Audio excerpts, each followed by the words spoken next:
Hey everyone, I'm Sarah Johnson. I'm 18 years old and just a few weeks away from graduating high school. Exciting, right? It should be, but living with my mom, Linda, feels more like walking on eggshells every single day. Ever since my dad passed away when I was little, she's been obsessed with money, and we're not poor, but you'd never guess that from the way she acts. Turn off that light, Sarah. Do you think electricity grows on trees? Mom's voice echoes up from downstairs. I roll my eyes, chatting back, sorry, Mom. But under my breath, I mutter, it's not like we can afford it. Thank God for my friends, Mike, Emily, and Janice. They're my rocks, my escape. You okay, Sarah? You look pale, Emily asks one afternoon, her eyes full of concern. I force a smile, trying to shrug it off. Yeah, just tired from all the graduation prep. Mike chimes in. Is your mom working you too hard again? I just shrug. What can I say? I don't want to get into it. Not today. Just then, Tom slides into the booth next to me. His presence is always warm. But today there's a tension lingering around me. Hey babe, he says, your mom give you a hard time about coming out today. I sigh, nodding. The usual. But Miss Rodriguez slipped me a few scholarship applications, so there's that. Tom's face darkens. I swear, your mom. Don't start. I cut him off. It's not worth it.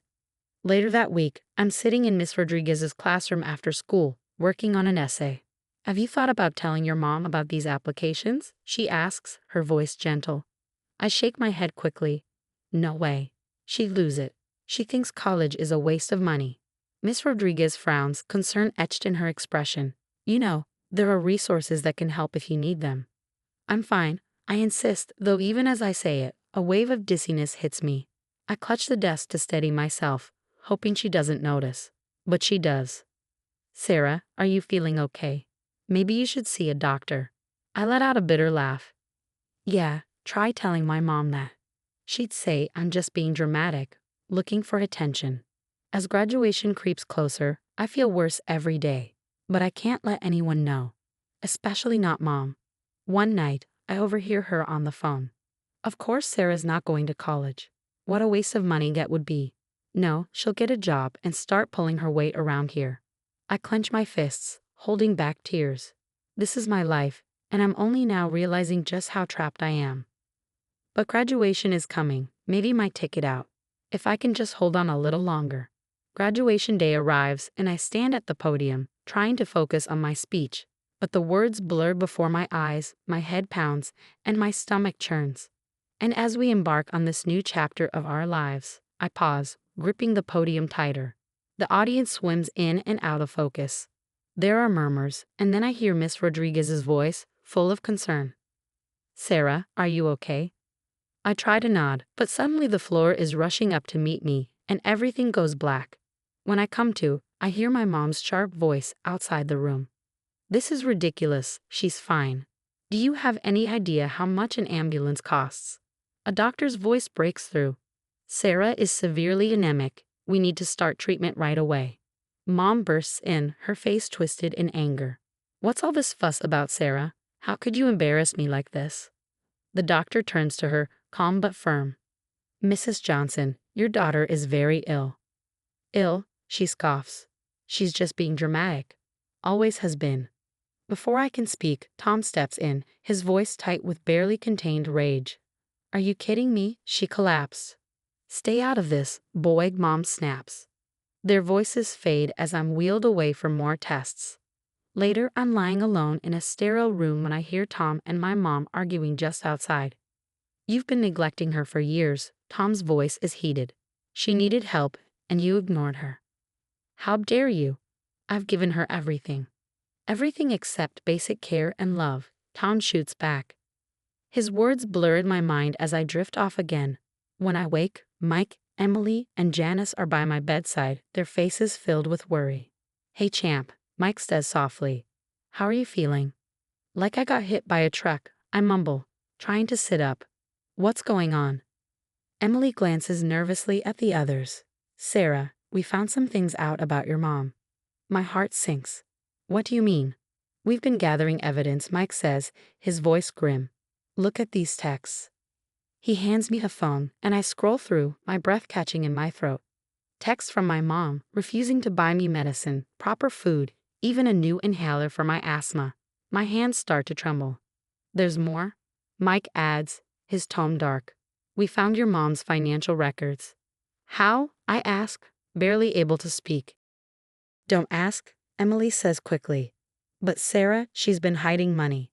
A lot of money from your dad's life insurance. I feel like I'm going to faint again. What? But she always said we were barely getting by. It was all lies, Janice whispers softly. She's loaded, Sarah. And she's been denying you basic necessities. I can't process it. It's too much. Just then, Tom walks in, looking furious. Your mom's trying to refuse treatment, he says. She says it's too expensive. But if what they're saying is true, we have the money? I stammer, my voice barely above a whisper. Tom's eyes widen in disbelief. What are you talking about? As my friends begin filling him in, I lie there, feeling a flood of emotions. Betrayal, anger, fear. My entire life has been built on lies, and now, as I fight for my health, I realize I'm going to have to fight for my future too. The hospital room suddenly feels like a war room. Miss Rodriguez is typing away on her laptop, helping me fill up emergency aid forms, while Tom and my friends huddle around a phone, talking to a lawyer. Okay, Sarah, let's start with Westfield University. They have a fantastic support program for students in situations like yours. Miss Rodriguez says, her tone calm but urgent. I nod, trying to focus. What about housing? I can't go back home. They have year-round dormitories. We'll mark you as a priority case, she replies. From across the room, Emily's voice cuts through the air. Sarah, the lawyer wants to know if you're willing to testify against your mom. The room goes still, my stomach twists and knots. Testify? Like, in court? Tom shoots me a sympathetic look. It might come to that, babe. But we'll be with you every step of the way. Just then, a nurse enters with my discharge papers. Ready to head home, Sarah? The room freezes. No one speaks at first until Janice breaks the silence. She's not going back there. The nurse looks puzzled. Oh, is there somewhere else you can stay? I swallow hard, trying to think clearly. I'm not sure yet, but I can't go back to my mom's house. Without missing a beat, Mike steps in. She can crash at my place for now. My parents won't mind. As we're hashing out the details, the door bursts open and my mom storms in, dragging a middle-aged man in a suit behind her. There she is, the little liar, she exclaims, her eyes narrowing on me. Sarah, meet Mr. Dawson. He's going to help me get this ridiculous ambulance bill thrown out.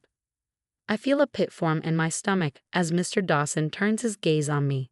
Miss Johnson, your mother tells me you have a history of exaggerating illnesses for attention. Is this true? Before I can respond, Tom stands up, his voice cold with fury. And who the hell are you? I'm Mrs. Johnson's attorney, and you are? Someone who actually cares about Sarah's well-being, Tom snaps back. Miss Rodriguez quickly steps between them. Mr. Dawson, I'm Sarah's teacher. I was there when she collapsed. It was very real and very serious. My mom rolls her eyes, crossing her arms. Oh please, she's always been dramatic. Remember your asthma attacks, Sarah? Just an excuse to skip PE. I feel my face flush with anger. Those were real, Mom. I couldn't breathe. Mr. Dawson shifts uncomfortably. Mrs. Johnson, you didn't mention anything about asthma. Emily steps forward, holding up her phone. We have proof of Mrs. Johnson's neglect, including refusing to buy Sarah's inhaler. Want to see? My mom's face goes pale. That's private information. You can't. Actually, the lawyer we've been speaking to says through the speakerphone, if obtained legally, which it was, it's admissible as evidence. Mr. Dawson looks between me and my mom, clearly re-evaluating the situation. Mrs. Johnson, I think we need to discuss this case further. In private. As they leave the room, my mom leans in close and hisses, This isn't over, young lady. You'll regret this. Once they're gone, the weight of everything crashes down on me and I break. Tom wraps his arms around me as sobs rack my body. I can't believe she'd go this far, hiring a lawyer to prove I'm a liar. Miss Rodriguez places a comforting hand on my shoulder. Sarah, this just shows how important it is to get you out of there. Let's finish these applications. For the next hour, we work together, submitting college applications, financial aid forms, and housing requests. It's overwhelming, but with every click of the mouse, with every form we finish, I feel a little stronger, a little more in control. What if she tries to stop me? I finally voice my biggest fear. The lawyer, still on the line, speaks up. She can't, Sarah. You're 18 now. Legally, you're free to make your own choices. And with the evidence we have, we can file for a restraining order if necessary. As the day winds down, everything starts to fall into place. I'll stay with Mike's family until the dorms are ready. Tom and the others will help me move my things out while Mom's at work. It's terrifying, but for the first time in my life, I feel like I have control. Like I'm finally free. You ready for this? Tom asks as we leave the hospital, his hand warm in mine. I take a deep breath and nod. Yeah, I think I am. The next day, I stand outside my house. No, her house now. Tom squeezes my hand. You sure you want to do this? I nod, my throat tight, but I have to do this. We walk inside, finding Mom in the living room. She looks up and stands, eyes wide. Sarah, you've come to your senses, haven't you? I take a deep breath, steeling myself. No, Mom. I'm here to talk. Her face hardens. About what? Your ridiculous accusations. Without a word, I pull out my phone and press play. The room fills with her voice, cruel and unyielding. You ungrateful little. That's enough, Mrs. Johnson. Tom interrupts, his voice steady. Sarah has something to say. I take a step forward, my voice strong despite the tremble in my hands. I know about Dad's life insurance. Mom, I know you've been lying to me for years. Her face goes pale. That's not true. You don't understand. I understand perfectly, I say, my voice cold. You've been neglecting me, emotionally and physically. And now, I have proof. She collapses onto the couch, suddenly looking so small. Sarah, honey, you don't know how hard it's been. Don't. My voice is ice. Don't you dare play the victim now. Her eyes fill with tears. Please, I'm sorry. I'll do better. We can start over. It's too late for that, I reply, my resolve hardening. I'm filing a lawsuit, Mom, for mismanagement of Dad's money and years of neglect. Her tears quickly turn to fury. You ungrateful brat. After everything I've done for you, everything you've done, you mean denying me medical care? Basic necessities. Sarah, maybe we should go, Tom says softly, sensing the tension rising. Mom stands up, her face red with anger. You turned her against me, didn't you? You and those no good friends of hers. I laugh bitterly. No, Mom. You did that all on your own. You can't do this to me. I'm your mother. I wrench free from her emotional grasp, my voice steady. Not anymore. The next few weeks blur by, legal meetings, court appearances.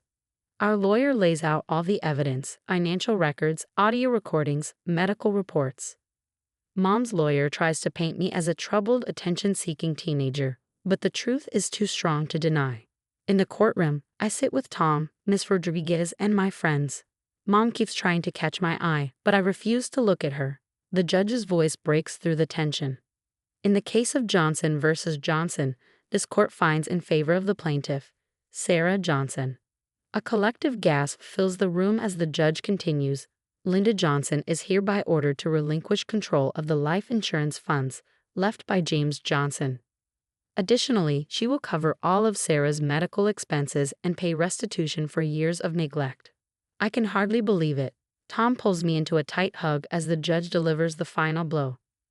Furthermore, Linda Johnson is sentenced to 200 hours of community service and mandatory counseling. As we leave the courtroom, Mom makes one last attempt. Sarah, please, I'm still your mother. I stop and really look at her for the first time in years. No, you're not.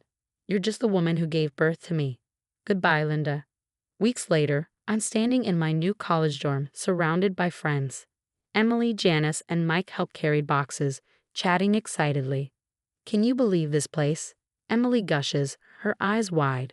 It's so much nicer than the dorms at State. I laugh, feeling a lightness in my chest I haven't felt in years. Yeah, it's pretty great. Tom walks in, lugging my last suitcase. That's everything, babe. You're officially moved in. I smile at them, warmth flooding my heart. Guys, I couldn't have done this without you. Thank you.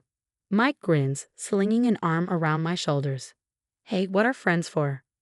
Just then, Miss Rodriguez pokes her head into the room. Room for one more? She asks, handing me an envelope. Your first scholarship check, Sarah. You earned it. I tear it open, stunned by the amount inside. This is, wow. Tom notices the look in my eyes. What are you thinking? I nod, already knowing. I know what I want to do with some of this. Yeah, he asks. I want to start a foundation for kids like me, kids who need help getting out of toxic homes. Everyone smiles, pride and hope filling the room. For the first time in what feels like forever, I'm truly hopeful about the future. The story has come to an end, but now I have a question for you. If you were Sarah, would you ever consider forgiving your mother, Linda, for years of neglect and abuse?